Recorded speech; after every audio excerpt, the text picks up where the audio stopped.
Hello friends, हमेशा की तरह ये टाइम है कमोडिटी इनसाइट्स का।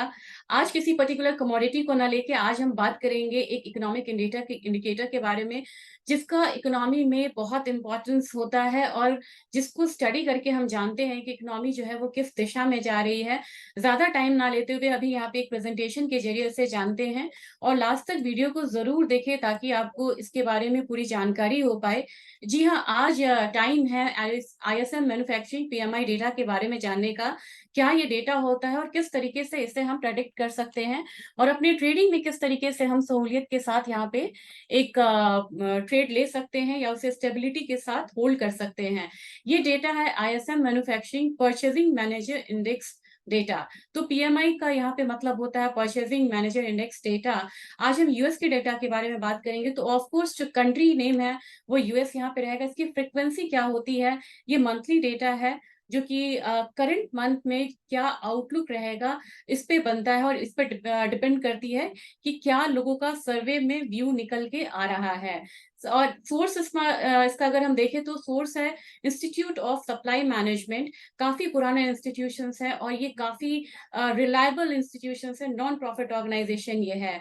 टाइमिंग्स क्या होती है, जब हम इंडियन मार्केट के बारे में बात करते हैं तो हम यहाँ पे इंडियन टाइमिंग्स भी बताएंगे, जो कि जिस टाइम पे ये रिलीज होता है ये हमेशा 7:30 PM के करीब यहाँ पे रिलीज होता है, जिस समय कमोडिटी मार्केट ओपन होती है। तो आप लाइव मार्केट में इसके इम्पैक्ट को आता हुआ देख सकते हैं। अगर बात की जाए इक्विटी मार्केट के बारे में, तो कह सकते हैं कि कुछ जो सेक्टर्स है, इंफ्रा है, मेटल सेक्टर है, वहां पे इसका काफी ज्यादा इम्पैक्ट आता है। तो ये इम्पैक्ट देखने के लिए हमें कल का वेट करना होता है, लेकिन इंडियन कमोडिटी मार्केट में हम इसे लाइव देख सकते हैं इसका इम्पैक्ट, और इवेंट बेस्ड ट्रेडिंग करके भी यहाँ पे हम चल सकते हैं।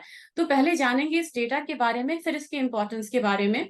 इसमें जो क्रक्स है ये कि कितने सेक्टर्स पे इस पे हम सर्वे करते हैं। तो पीएमआई कंपोजिट बोलते हैं, यानी कि डिफरेंट सेक्टर्स को यहाँ पे हम लेके चलते हैं, उनके वेटेज डिफरेंस होते हैं, डिफरेंट वेटेज होते हैं। इसमें न्यू ऑर्डर्स जो है 30% है, प्रोडक्शन 25% है। ऑफ कोर्स काफी ज्यादा वेरिएशन है, तो एम्प्लॉयमेंट को इन्होंने इंक्लूड करा जो 20% है।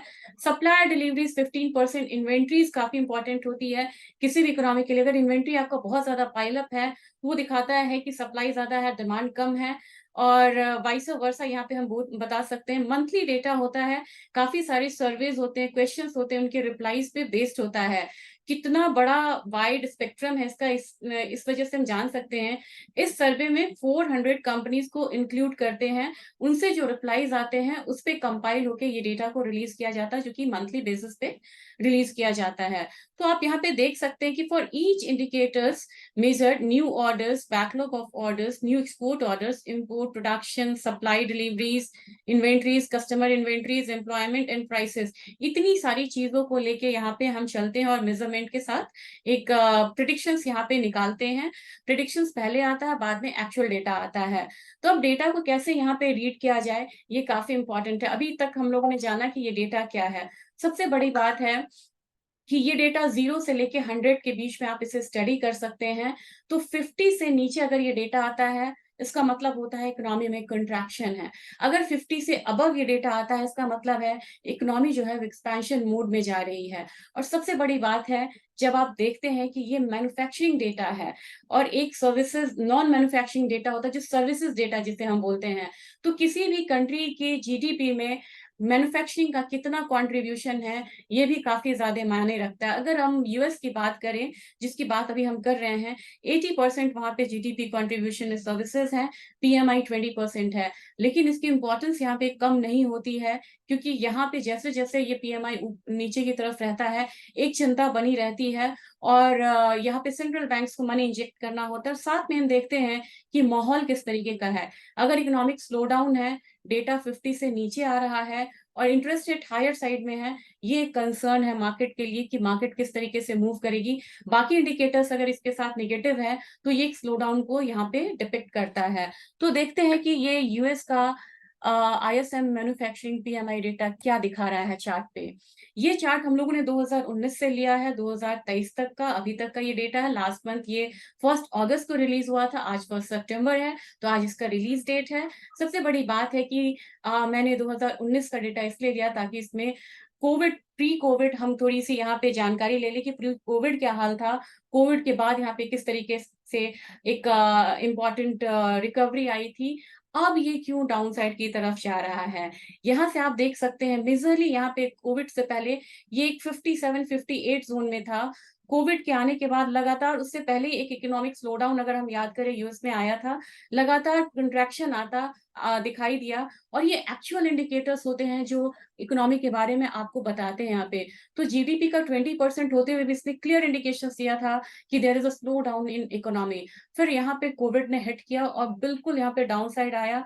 वहां से शुरू होता है इंटरेस्ट रेट कट का सिलसिला, और वहां से इकोनॉमी को एक बूस्ट अप मिलता है, और पीएमआई अचानक से बढ़ते बढ़ते आप देख सकते हैं इसने 60 से अबव का एक रुख लिया।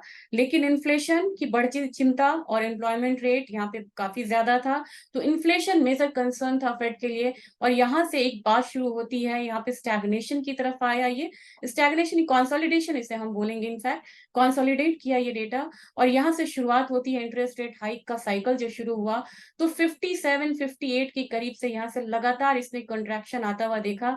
चिंता ये है कि अभी भी ये 50 से नीचे है, और 45-47 के रेंज में भी ये ट्रेड कर रहा है। तो मेरे ख्याल से जब तक यहाँ पे ये 50 से ऊपर नहीं आता है, अदर इंडिकेटर्स इसके लिए बहुत ज्यादा एक कहें जो बहुत अच्छा एक इंडिकेशंस नहीं दे रहे हैं, जैसे जीडीपी डेटा हो गया, एक्सपोर्ट इंपोर्ट डेटा हुआ, ट्रेड डेटा हुआ, इंटरेस्ट रेट साइकिल यहाँ पे अगर एक बार पॉज आता है या कट होने शुरू होते हैं, तो इंडिकेशंस आने शुरू होंगे कि एक बार प्राइसेस जो है, पीएमआई डेटा जो है वो बढ़ सकता है। तो अभी फिलहाल एक चिंता जो है यूएस इकोनॉमी में बनी हुई है, क्योंकि बहुत मेजर डेटा जो है वो यहाँ पे एक कॉन्ट्रैक्शन की तरफ दिखा रहा है। तो मैं ये बताना चाहूंगी कि आज का जो डेटा है, पहले ये डेटा आ रहा था कि 45-46 था, इस बार ये इम्प्रूव होके 47 के करीब आ रहा है।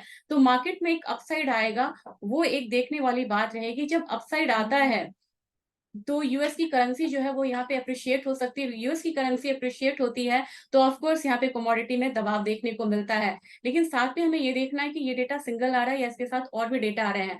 तो जब कॉम्बिनेशन में डेटा आ रहे हैं तो बहुत सावधानी से आपको यहाँ पे ट्रेड करना होगा। मैंने आज पीएमआई डेटा को बताया, मैन्युफैक्चरिंग डेटा को बताया है। तो एक क्रक्स लेके चलते हैं, अगर ये अपसाइड 50 आता है लगातार, यहाँ पे इंप्रूवमेंट होती है, तो करेंसी जो है वो अप्रिशिएट हो गया, यानी कि डॉलर अप्रिशिएट होगा।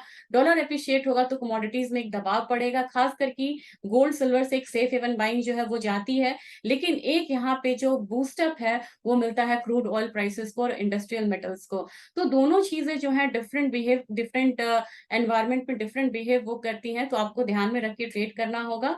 और इस डेटा के अलावा कौन से इकोनॉमिक इंडिकेटर्स पे आपको नेक्स्ट वीडियो चाहिए, प्लीज अपने कमेंट्स को जरूर शेयर करिए। Thank you.